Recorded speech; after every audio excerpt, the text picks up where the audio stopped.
Pink Art Graphics.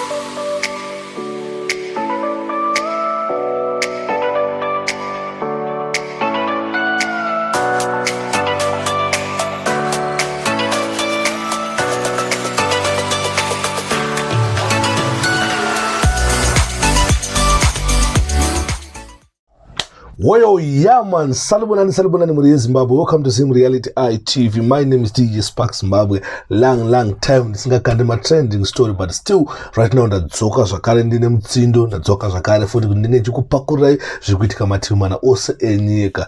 Ndine phone call ndabva kureceiver from a close source ngeni kuchipinge itai kuti kuchipinge kuno kumadzibaba bondi vari kuita mahura, madzibaba bondi vari kushuta mafilm, madzibaba bondi wane minana yavari kuita kunzvimbo yechipinge. Ndakabvunza kuti wangu chii chiri kuitika, minana ndechi mukomana anditsanangurira minana iri kuitika kuchipinge iri kuitika namadzibaba bondi. Kana paina ngasingazivi madzibaba bondi ndiye murume ari pascreen uyo ane sowe rake raainaro. Saka Hanzi akasvika muchipinge.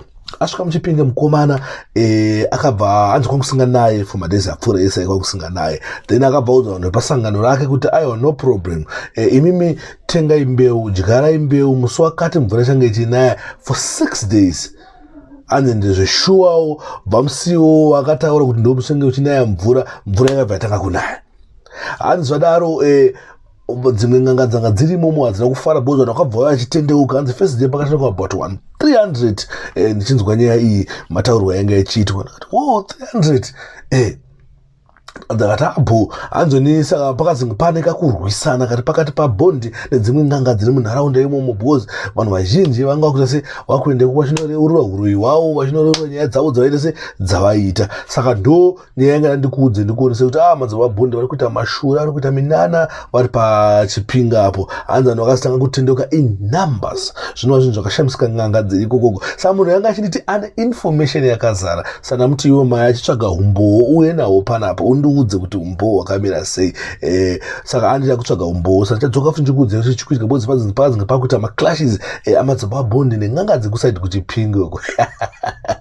Mawambe murambe. Saka stay tuned, ngarai makaziva kuti manya Dr. Bondi tikudzifambira tiyasodzwa kuti chichikuitika bodzi pana mamwe mafunga ngachitaurwa futi kunze madzibaba bondi akarowa munhu nemoto negunshot. Saka zvinhu zvekuti asati atsobata information, asati ane umbowo hwakakwana, because toda kuuya panapa ndine umbowo hwakakwana. Saka ndo nyaya yanga ndikuudze ndikuonese kuti ndo zviri kuitika namadzibaba bondi. Asi before sandaita zvangu sandai yatsotsvaga nyaya yangu zvakanaka ndambotanga ndakuudze kuti painonzi Fata Brothers inowaka. Kana pachineiwo uchida kuvakirwa dzimba dzenyu, muchida kugara zvakanaka mune dzimba dzakavakwa zvakasimba, bata inonzi Fata Brothers. Fata Brothers ndio iri pascreen apo, ndo ine namba idzo munongoibata then mubva mataura ipapo munoona kuti munoitirwa nzi good basa.